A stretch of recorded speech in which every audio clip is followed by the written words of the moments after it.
मातरं हृदये ध्यात्वा विशुद्धं भुजवासिनीं बालानां सुखबोधाय क्रियते काव्यदीपिका। प्रसंगः चलति काव्यभेदानां। काव्यस्य कति भेदाः सन्ति? त्रयः। ध्वनिकाव्यं, गुणीभूतव्यङ्ग्यकाव्यं, चित्रकाव्यं।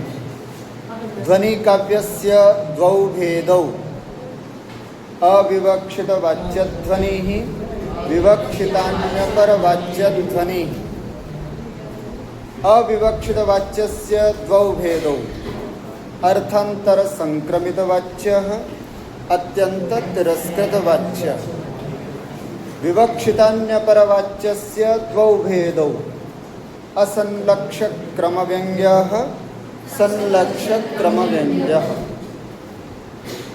अधुना असंलक्ष्यक्रमव्यङ्ग्यस्य प्रसङ्गः अस्ति। गतदिने वयं दृष्टवन्तः। असंलक्ष्यक्रमव्यङ्ग्यः इत्युक्ते रसभावादि, है ना? असंलक्ष्यक्रमव्यङ्ग्यः इत्युक्ते रसभावादि। तर्हि शिष्यः पृच्छति, गुरुजी कोऽयं रसः? तर्हि तस्य उत्तरम् अत्र रसस्य लक्षणं प्रदाय उक्तं। कारणान्यथ कार्याणि सहकारीणि यानि च रत्यादिस्थायिनो लोके तानि चेन्नाट्यकाव्ययोः विभावानुभावस्तकथ्यन्ते व्यभिचारिणः व्यक्तः स तैर्विभावाद्यै स्थायी भावो रसस्मृतः। यथा लोके प्रत्यादे स्थायिनः कारणानि कार्याणि सहकारिणी भवन्ति, तथैव नाट्यकाव्ययोः अनुभावः व्यभिचारी भावाः भवन्ति। तेन स्थायी भावो रसताम एति। अर्थात विभाव, अनुभाव और व्यभिचारी भावों से जो स्थायी भाव है वो रस रूप को प्राप्त होता है।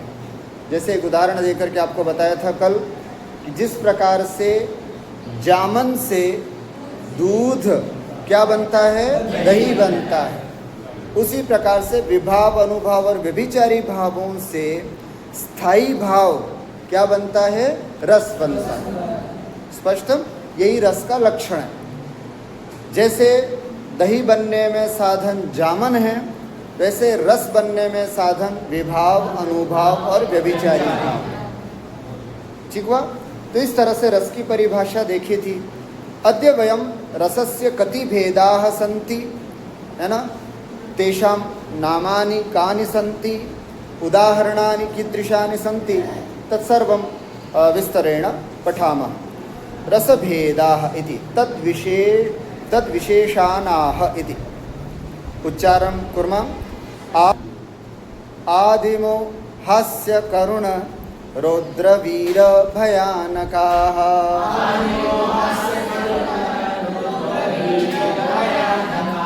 बीभत्साद्भुत संज्ञौ चेच्चष्टौ काव्ये रसस्मृताः।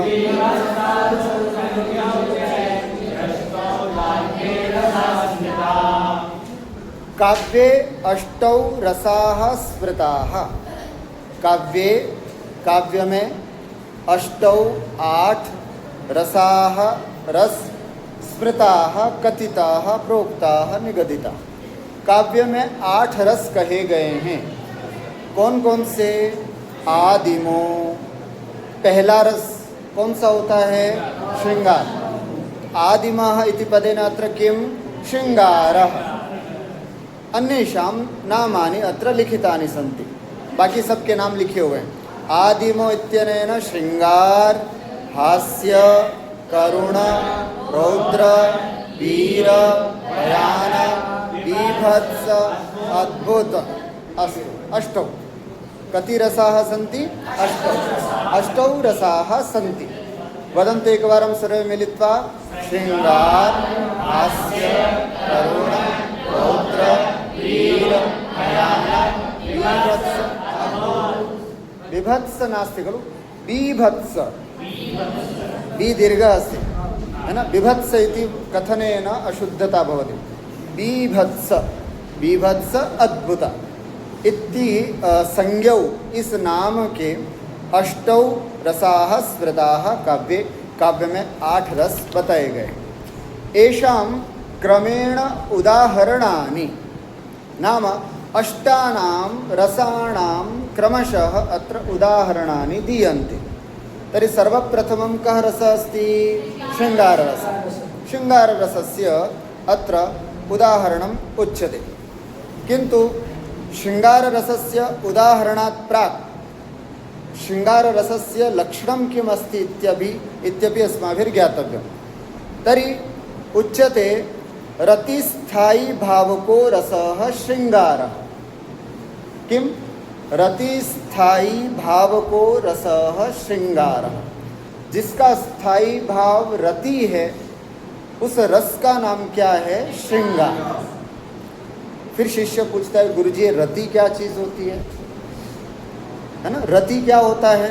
तो बोलते हैं स्त्री पुंसयोर अन्योन्यालंबनाः प्रेमाख्याश्चित्त वृत्ति विशेषो रति है ना। अर्थात स्त्री पुंसयोः, स्त्री और पुरुष के अन्योन्यालंबन, एक दूसरे के आलंबन से प्रेमाख्याश्चित्त वृत्ति विशेषो, प्रेम नाम की, प्रेमाख्या, आख्या माने नामक, प्रेम नाम की जो चित्त वृत्ति उत्पन्न होती है, अर्थात स्त्री को देख करके पुरुष के मन में, पुरुष को देख करके स्त्री के मन में जो प्रेम नाम का एक विशेष प्रकार की चित्त वृत्ति होती है, इसको बोलते हैं रति। जितने भी स्थायी भाव हैं वो सब चित्त वृत्तियाँ हैं, हमारी मन की प्रवृत्तियाँ हैं। ठीक हुआ? तो एक प्रेम नाम की जो चित्त वृत्ति होती है उसी को ही हम क्या बोलते हैं? रति। और ऐसा रति स्थायी भाव जिस रस का होता है उस रस को हम क्या बोलते हैं? श्रृंगार। बस इतना ही आपको श्रृंगार का लक्षण ध्यान में रखना है। कैसे बोलेंगे? तो रति स्थायी भाव को रसः श्रृंगारः। किम नाम रति? रति किसे कहते हैं? तो स्त्री पुंसयोर अन्योन्यालंबनाः प्रेमाख्याश्चित्त वृत्ति विशेषो रति।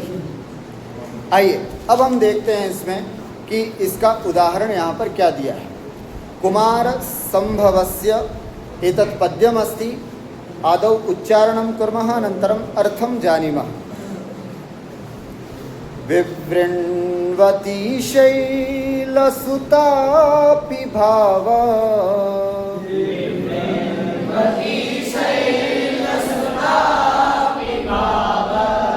मंगैः स्फुरत्पालकदम्बकल्पैः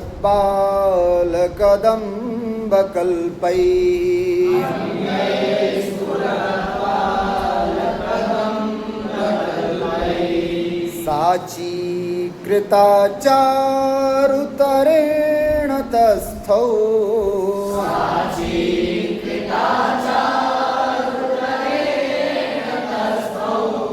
मुखेन पर्यस्तविलोचनेन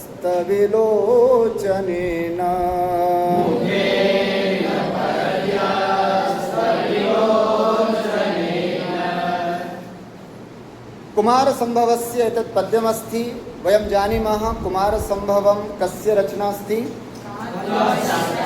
महाकवि कालिदासस्य, है ना। कदापि कालिदास इत्येवं न वक्तव्यं, महाकवि कालिदासस्य इयं कृति।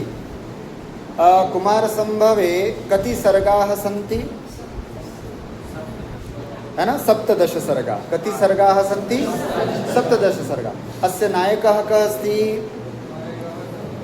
शिवः। नायिका का अस्ति? पार्वती। नायिका का अस्ति? पार्वती। शिव पार्वत्योः कस्य संभवः भवति? कुमारस्य। अतएव अस्य नाम किमस्ति? कुमार संभवः, है ना। स्पष्टं? कुमार संभवः। शिव पार्वती का प्रेम, बाद में उससे कुमार की उत्पत्ति का वर्णन जिस काव्य में है उस काव्य का नाम क्या है? कुमार संभव। अस्तु, कुमार संभवस्य इयम् उक्ति अस्ति। अत्र शैलसुता, शैलसुता कौन है? शैलस्य सुता इति शैलसुता। का अस्ति शैलसुता? पार्वती। शैल मतलब कौन? हिमालय। हिमालय की पुत्री पार्वती। पश्यतु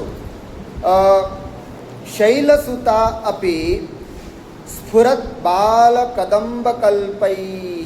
अंगैः भावं विवृण्वति। शैलसुता, शैलस्य गिरिराजस्य हिमालयस्य सुता नाम तनया का अस्ति? पार्वती। सा पार्वती अपि स्फुरत् बालकदम्बकल्पैः, स्फुरन्ति विकसन्ति यानि बालकदम्बानि अभिनवकदम्बपुष्पाणि तत्सदृशैः, है ना? बालकदम्ब, कदम्ब पुष्प, हाँ, बालकदम्ब अर्थात जो नया नया कदम्ब पुष्प होता है उसमें विकसित होती है अभिनव कदम्ब पुष्प, जैसे सुंदर सा लगता है, उसके जैसे संजात रोमोद्गमित गमैरिति, अर्थात जो रोमांचित हो चुकी है, अर्थात जिसके रोमांच हो चुका है। कदम्ब जैसे नया नया कदम्ब पुष्प होता है, नया नया ताज़ा खिला हुआ कदम्ब पुष्प के जैसे जिसके अंगों में रोमांच हो गया है, ऐसी पार्वती अंगई, ऐसे अपने अंगों से, अपने गात्र से, अपने शरीर से भावम विवृण्वती, भावों को प्रकट करती हुई। कैसे भाव को? शिव विषयम अनुरागम, शिव विषयक अपने अनुराग को, प्रेम को, विवृण्वती नाम प्रकटयन्ती सती, प्रकट करती हुई, पर्यस्त विलोचनेन चारुतरेण मुखेन साचीकृता तस्थौ। पर्यस्त विलोचनेन, पर्यस्त विलोचनेन का मतलब क्या है कि पर्यस्ते इतस्ततः क्षिप्ते, कि कहाँ है मेरा प्रियतम, इस तरह से अपने प्रियतम को ढूंढते हुए पर्यस्त विलोचनेन, पर्यस्त नाम इतस्ततः क्षिप्ते, इधर उधर आँखों को देती हुई, लोचने नेत्रे, यत्र तादृशेन अतएव चारुतरेण मुखेन, अपनी आँखों को इधर उधर डालते हुए कहा जाता है कि चंचल नयना, जिसकी आंखें चंचल होती है वो सुंदरी होती है, ऐसा कहा जाता है। तो पार्वती भी अपने प्रियतम को ढूंढने के लिए इधर उधर अपनी आँखों से देख रही थी, तो उनकी आंखें क्या हो रही थी? चंचल हो रही थी। तो चंचल आँखों के होने से मुख कैसा हो रहा था? चारुतरेण मुखेन, है ना?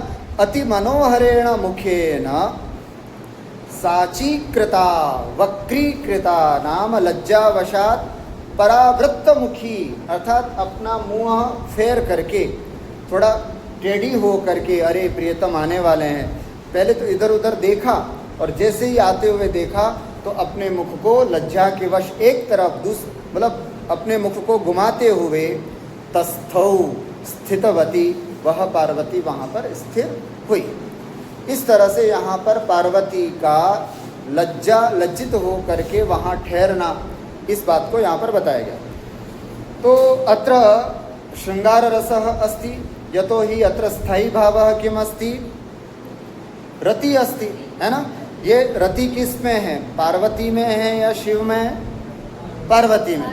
तो पार्वती निष्ठा, परंतु किस विषयक है? शिव विषयक है। तो शिव विषयिणी पार्वती निष्ठा रति अत्र स्थायी भावः, यहाँ पर स्थायी भाव है। आलम्बन विभाव कौन है उस पार्वती का? शिव। तो शिव अत्र आलम्बन विभावः। अनुभाव क्या दिखाया जा रहा है? अनुभाव है रोमांचादि ही अनुभाव, जो रोमांचित हो रही है। पर्यस्त विलोचन अर्थात अपने आँखों को इधर उधर दृष्टिपात कर रही है, सब अनुभाव है। और उसके बाद बिल्कुल वो लज्जित हो करके अपना चेहरा घुमा करके वहीं खड़ी रह गई, ये उसका अनुभाव है। तो इस तरह से जब भी हम किसी रस को पढ़ेंगे तो रस को पढ़ते समय आपको क्या ध्यान में रखना है? जिस भी श्लोक को पढ़ेंगे, आपके लिए कदाचित परीक्षा में पूछा भी जाए कि इस रस का उदाहरण लिखिए, तो आपको उदाहरण लिखने के साथ साथ ये भी बताना होगा अत्र स्थायी भावः कः, आलम्बन विभावः कः, उद्दीपन विभावः कः, अनुभावः कः, व्यभिचारी भावः कः। स्पष्टं? यथा अस्मिन् श्लोके स्थायी भावः कः अस्ति? रति। आलम्बन विभावः कः अस्ति? शिवः, है ना। उद्दीपन विभाव यहाँ बताया नहीं, उद्दीपन विभाव, किंतु हम उसमें कल्पना कर सकते हैं। एकांत स्थानम, एकांत स्थान उद्दीपन विभाव है। अनुभाव क्या है? रोमांचित होना अनुभाव है। व्यभिचारी भाव क्या है? लज्जा, लज्जा। बस इस तरह से आपको हर रस के उदाहरण में, उदाहरण को याद करने के साथ साथ ये भी चीज़ आपको ध्यान में रखनी है। अस्तु, इदानीं द्वितीयः रसः अस्ति हास्यरसः, तस्मिन् विषये अत्र पठामः। किन्तु ततः पूर्वम् अत्रापि हास्यरसस्य लक्षणं पूर्वं पठामः। हास्यरस किसे कहते हैं? बताओ, हास्यरस का स्थायी भाव क्या होना चाहिए? हास। हासस्थायी भाव को रसो हास्यः इत्युच्यते। हास है स्थायी भाव जिसका, ध्यान से सुनना, हास स्थायी भाव है और हास्य रस है। हास स्थायी भाव को रसः हास्य रस।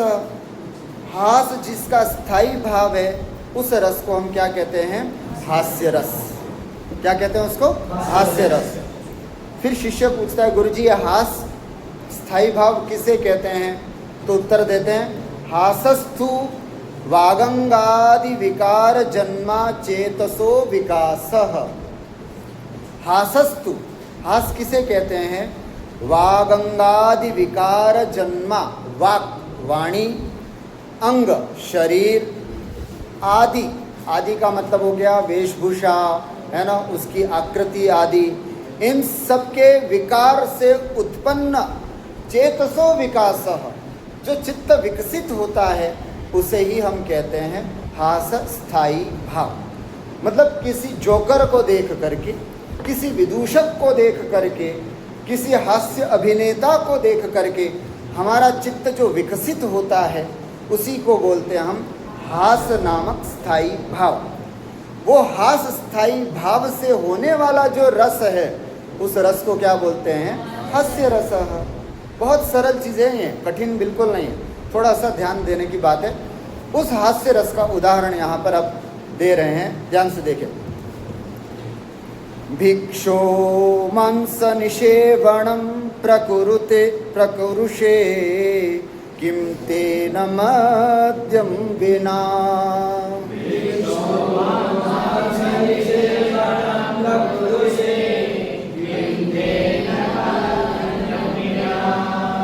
मद्यं चापि तव प्रियं प्रियमहो वारांगनाभिः सह।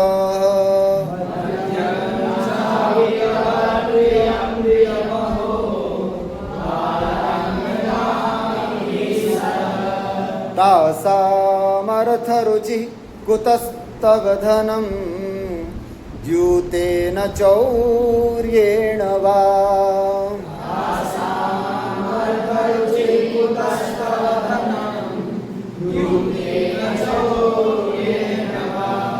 चौर्यद्यूतपरिग्रहोऽपि भवतो नष्टस्य कान्या गतिः।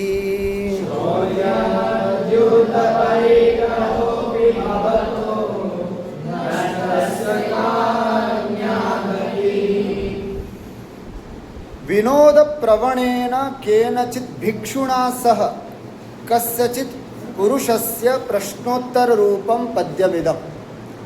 विनोद प्रवण, हंसी मजाक करने में कुशल, केनचित् भिक्षुणा सह, किसी भिक्षु के साथ, कस्यचित् पुरुषस्य प्रश्नोत्तर रूपम पद्यमिदम, किसी पुरुष का प्रश्नोत्तर रूप में ये पद्य।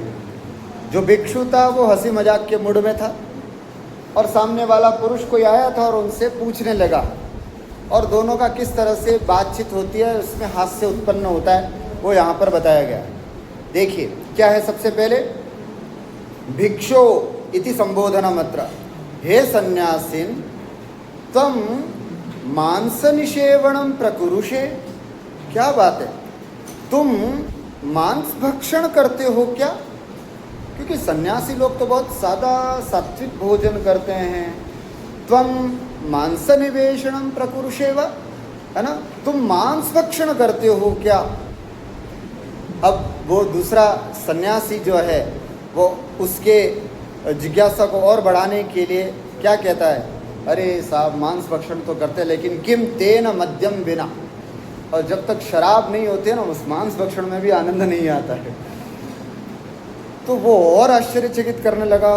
वो कहता है ओहो मद्यं चापि तव प्रियम, तुम्हें मद्य भी प्रिय है क्या? अर्थात तुम शराब भी पीते हो क्या? फिर वापस सन्यासी कहता है अरे प्रियम अहो वरांगना भी सह, अरे शराब का आनंद भी तब आता है जब साथ में कोई वरांगना हो, कोई वेश्या हो, तब मुझे आनंद आता है शराब का भी। अरे बाप रे, अब तो सामने वाले का दिमाग ही खराब हो गया। वो कहता हो अरे बाप रे, मतलब तुम शराब मांस खाते हो, शराब पीते हो और वेश्यागमन भी करते हो। लेकिन ये सुना जाता है कि जो वेश्याएं होती है उनका तो हमेशा ध्यान पैसों पर होता है। तासाम अर्थ रुचि कुतस्तव धनम, तासाम वरांगानानाम तु अर्थ रुचि, उनकी तो रुचि हमेशा अर्थ पर टिकी हुई होती है। कुतस्तव धनम, तुम्हारे पास धन कहाँ है, पैसा कहाँ है? तो कहता है द्यूतेन चौर्येण वा अरे भाई क्या बात करते हो, तुम पैसों की बात करते हो, पैसे तो ऐसे ही ले आता हो, कहाँ से? तो कहते द्यूतेन, जुआ से, चौर्येण, इधर उधर छोटा मोटा डाका डाल देते हैं, उससे आ जाता है।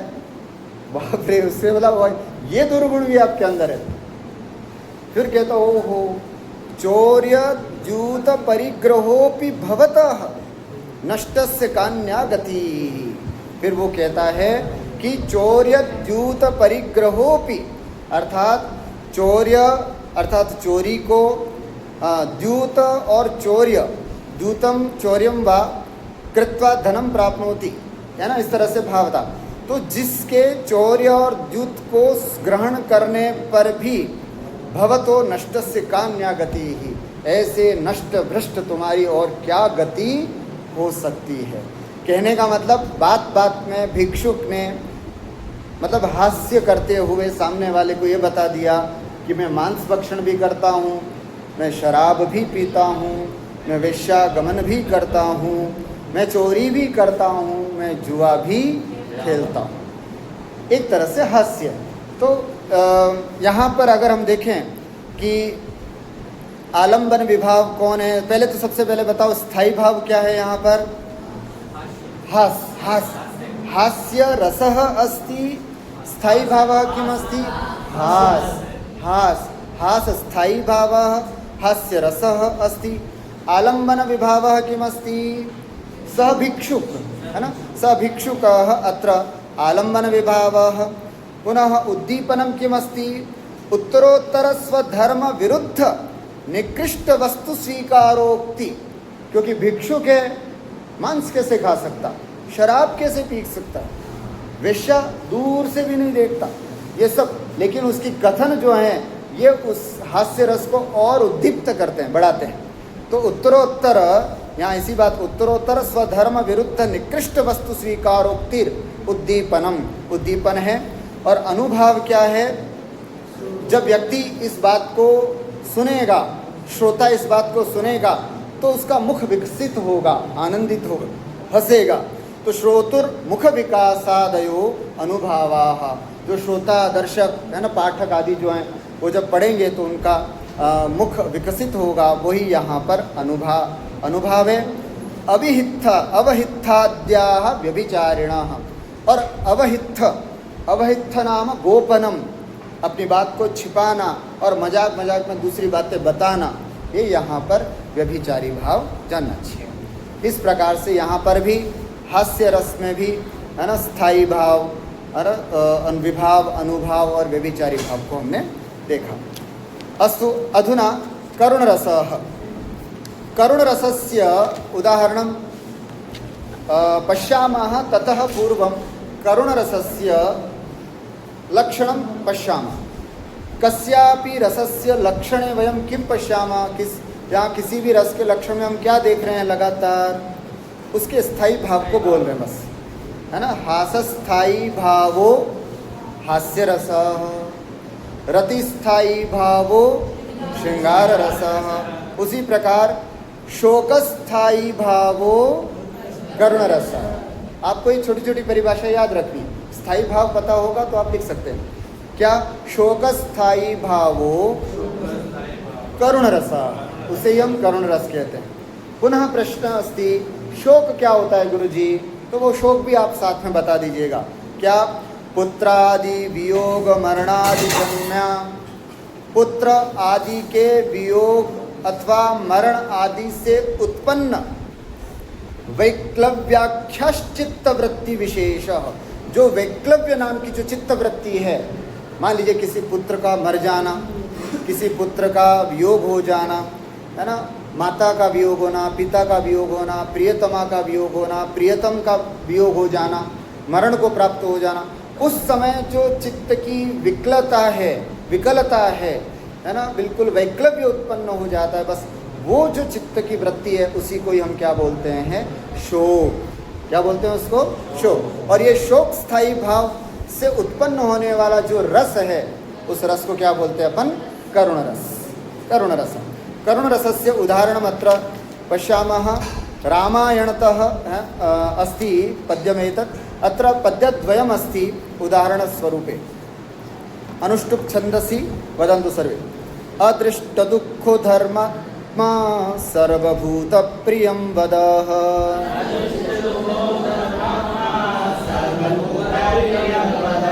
मयि जातो दशरथात् कथमुच्छेन वर्तये,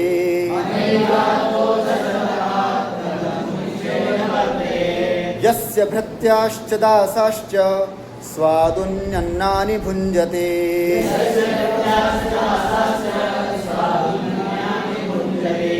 कथं स भोक्ष्यते रामो वने मूलफलान्ययम्।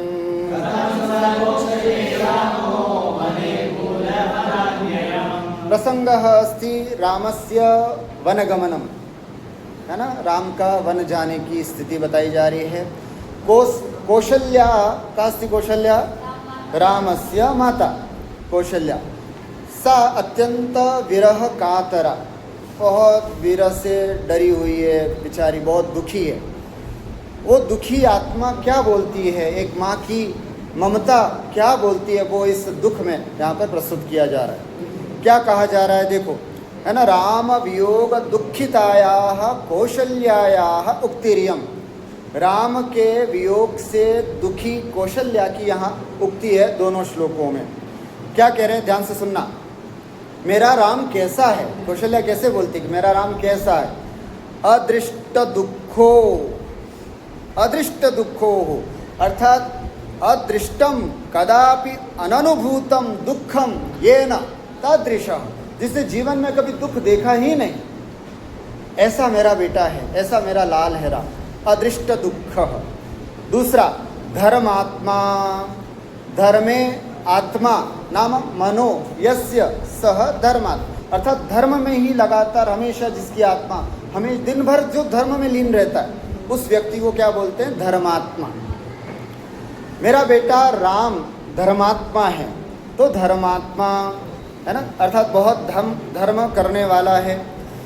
और तीसरा विशेषण अपने पुत्र के लिए बोलती है सर्वभूत प्रियम वदः, सर्वेषां भूतानां प्रियम, है ना, सर्वेषां भूतानां प्रियम वदति इति सर्वभूत प्रियम वदः।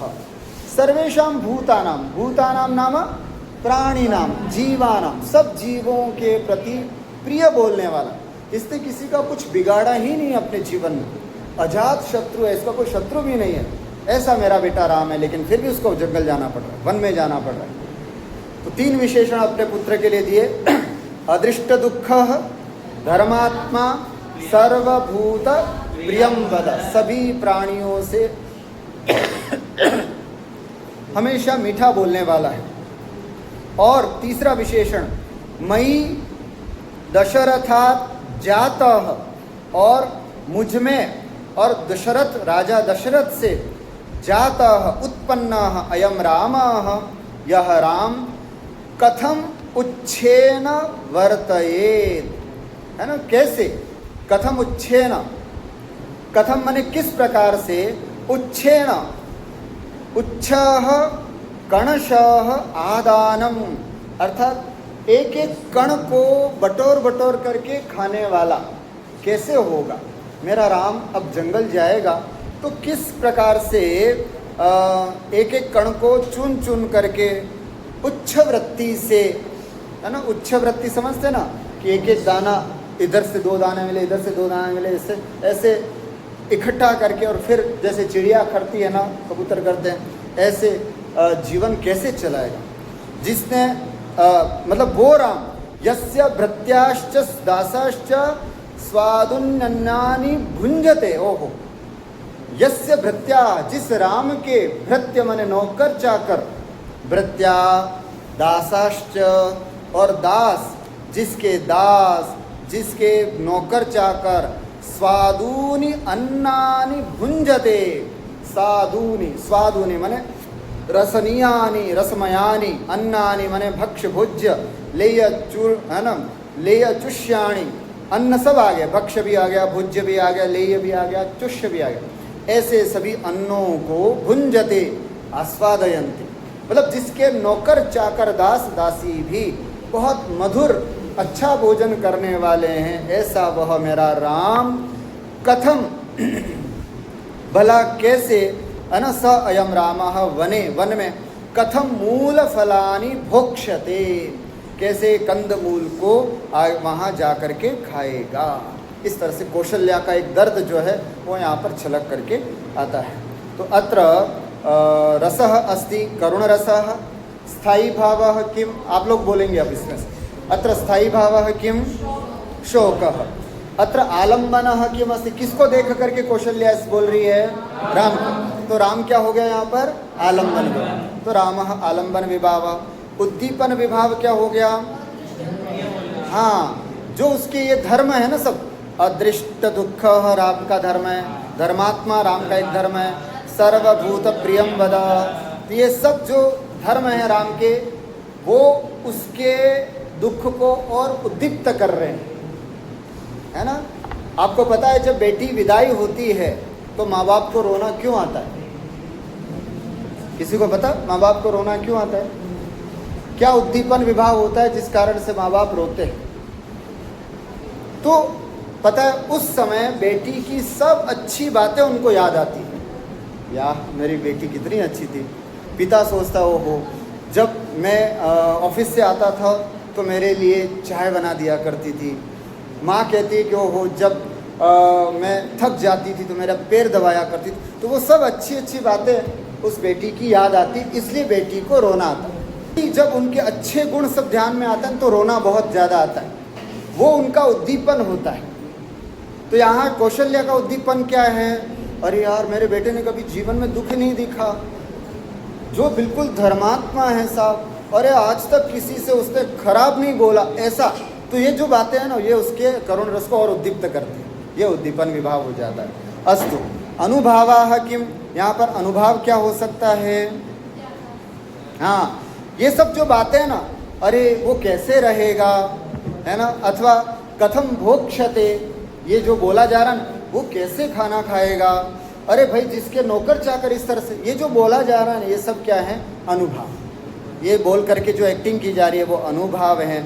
और व्यभिचारी भाव है स्मृति, याद कर रही है कि ये मेरा बेटा ऐसा है और चिंता कर रही है, तो स्मृति चिंता आदि सब क्या है इसके व्यभिचारी भाव। इस तरह से ये विभाव अनुभव और व्यभिचारी भावों से आत्मा में स्थित हमारा जो शोक स्थायी भाव है वो किस रूप में प्राप्त होता है, करुण रस के रूप में। तो इसका नाम करुण रस हो जाता है। यह उदाहरण है ना, रौद्र रस का उदाहरण। पहले इससे पहले हम रौद्र रस का स्थायी भाव क्या है, क्रोध, है ना, क्रोध। तो क्रोध स्थायी को रौद्र रस, जिसका स्थायी भाव क्रोध है ऐसा रस रौद्र रस होता है। तो शिष्य पूछता है गुरुजी ये क्रोध क्या होता है, तो बताया जाता है गुरु बंधु वधादि परम अपराध जन्मा प्रज्वलनाख्य चित्तवृत्ति विशेष क्रोध। गुरु बंधु वधादि, गुरु का वध, अपने किसी बंधु का वध, है ना, इनके वध हो जाने पर परम अपराध जन्मा, अर्थात उत्कृष्ट अपराध से गुरु का वध करना बहुत बड़ा पाप होता है, अपने किसी बंधु का वध करना बहुत बड़ा पाप होता है। तो ऐसे अपराध से उत्पन्न प्रज्वलनाख्य चित्तवृत्ति, जो चित्तवृत्ति मन जलने लग जाता है, उसको ही हम क्या बोलते हैं? क्रोध। इसका उदाहरण यहाँ पर दिया जा रहा है। हरिणी छंदः अस्ति अत्र। हरिणी छंदसः लक्षणं वयं जानीमः। न समरसला गह षड्वेदै हयैर्हरिणी मता इति। न समरस इति पंचगणाः सन्ति। ला इति लघु, ग इति गुरु। न समरसला गह, लघु और गुरु। षट वेदै, 6 के बाद यति, वेद माने 4, 4 के बाद यति, हय माने अश्व, 7 के बाद यति। 6, 4 और 7 के बाद यति होता है, उस छंद को बोलते हैं हम हरिणी छंद। उसी छंद में है, उसको उच्चारण भी अपन वैसे करेंगे। कृतम अनुमतम, देखो 6 हो गया। दृष्टम वायै 4 हो गया।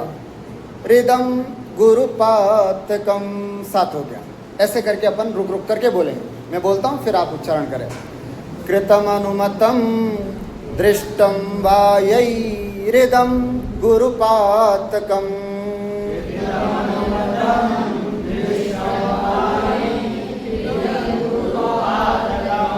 मनुज पशुभिर निर्मर्यादैर् भवद्भिरुदायुधैः।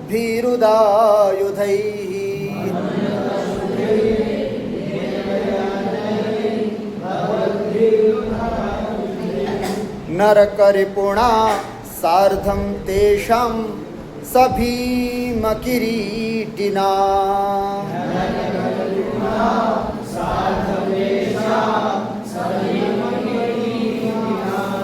मयमहमसृं मेदो मांसै करोमि दिशां बलिम्।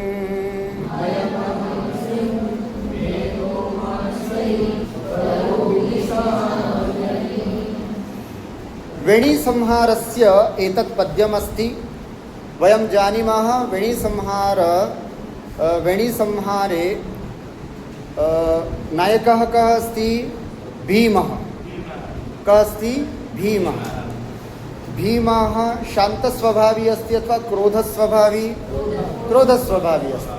अतएव रौद्ररसे तस्य उदाहरणम् अत्र दत्तं, है न? पश्यतु, वेणी संहारे पितृवधम अर्पितस्य अश्वत्थाम्नः उक्तिर्यम्, है ना? अर्थात पिता के वध से दुखी अश्वत्थामा की अथवा उससे क्रोधित हुए अश्वत्थामा की यहाँ उक्ति है। आपको पता है द्रोणाचार्य को किसने मारा था?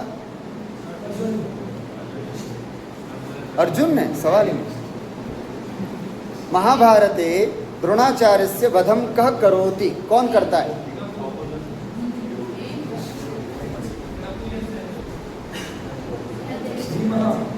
युधिष्ठिर ना?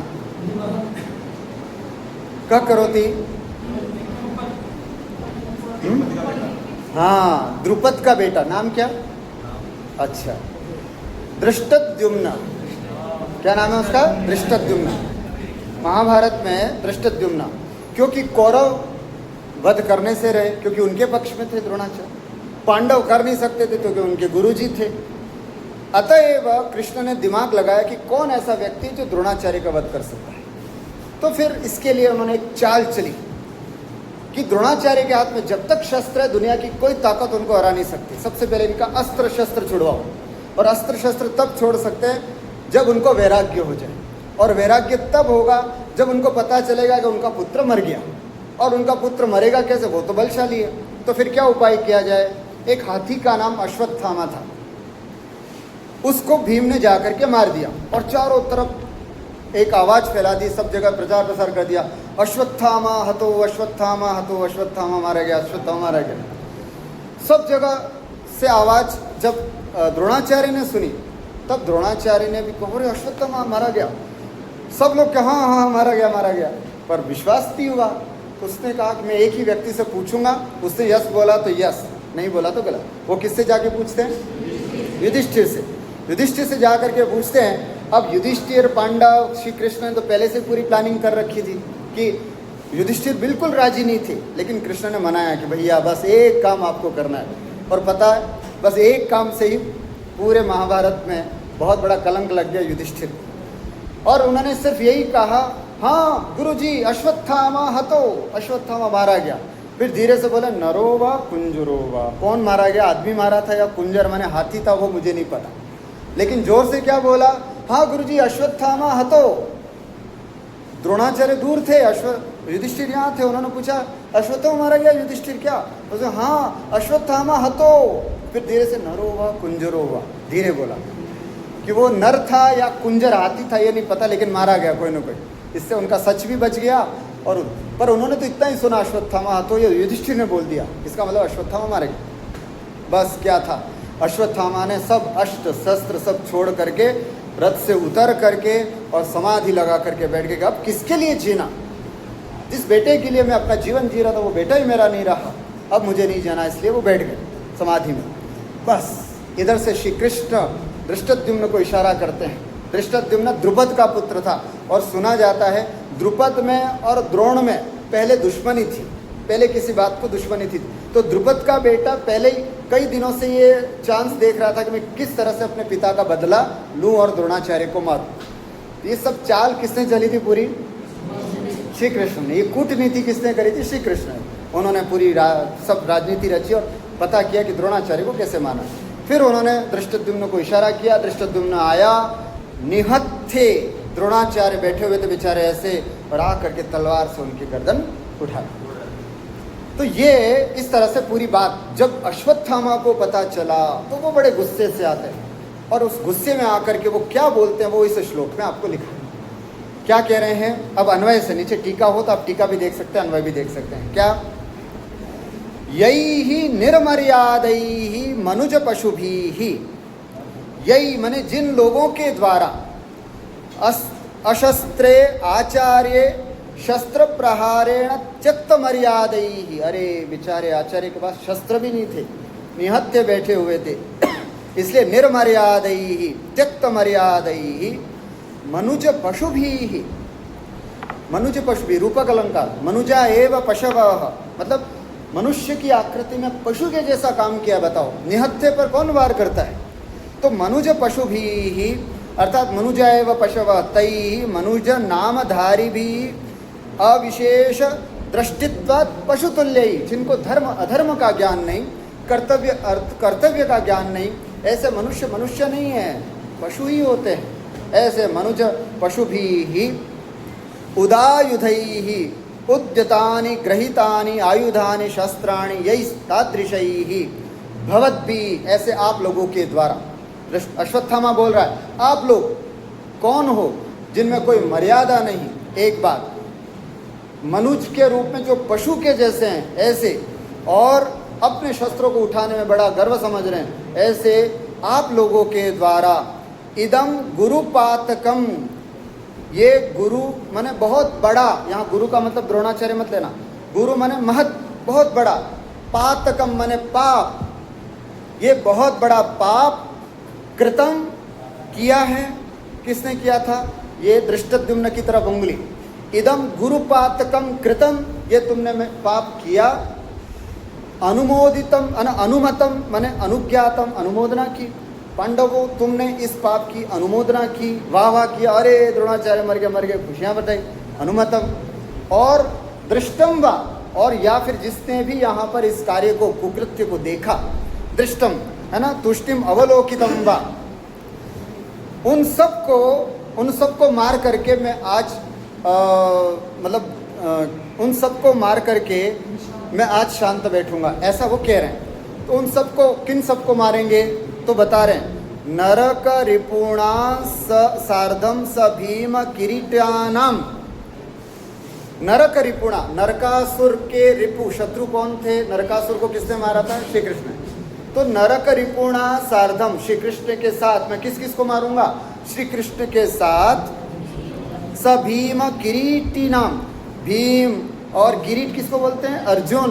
भीम और अर्जुन तेषाम भवताम, आप सबके, अश्रिंग मने खून, मेद मने मेदा और मांस मने मांस, आप सबके खून, मज्जा और मांस, इन सब से अयम अहम, यह मैं अश्वत्थामा दिशाम बलिम करोमि, अर्थात दिग अधिष्ठात्रीणाम देवतानाम, दिशाओं की जो अधिष्ठात्री देवताएं उन सब के चरणों में तुम सबके खून, रुधिर, मांस और पीप से उनको मैं बलि चढ़ाऊंगा, मतलब तुम सबको मारूंगा। अथवा इस जंगल में जितने भी हिंसक पशु हैं उन सबको तुम्हारी लाशों को पहुंचाऊंगा, उनका भोजन करवाऊंगा। ऐसा गुस्से में आकर के उसने बोला। रस कौन सा आपको पता है? रौद्र रस। स्थायी भाव क्या है यहाँ पर? क्रोध, है ना? तो क्रोध अत्र स्थायी भावः, आलम्बन विभावः किम अत्र, है ना? हाँ, आलम्बन विभावः, सब दृष्टद्युम्न आदि जितने भी पांडव खड़े हैं सामने वो सब आलम्बन विभाव हैं। अशस्त्रे शस्त्रोद्यमनम, द्यमनाल, अशस्त्र पे तुमने हथियार उठाया, बताओ, ये उद्दीपन उसको उद्दीप्त करता है। और निर्मर्यादे रित्याक्षेप बलिम करोमि इति प्रतिष्ठा च अनुभाव, ये उसकी प्रतिज्ञा कि मैं ये प्रतिज्ञा लेता हूँ कि तुम सबको मारूंगा, ये सब उसके अनुभाव हैं। और गर्व, अमर्षादयो व्यभिचारिणा, ये सब इसके व्यभिचारी भाव हैं। इस प्रकार से अद्य वयं रसस्य कतिभेदाः सन्ति, पुनः शृंगाररसस्य, हास्यरसस्य, करुणरसस्य, रौद्ररसस्य च एवं चतुर्णां रसानाम् उदाहरणानि विस्तरेण अत्र वयं पठितवन्तः।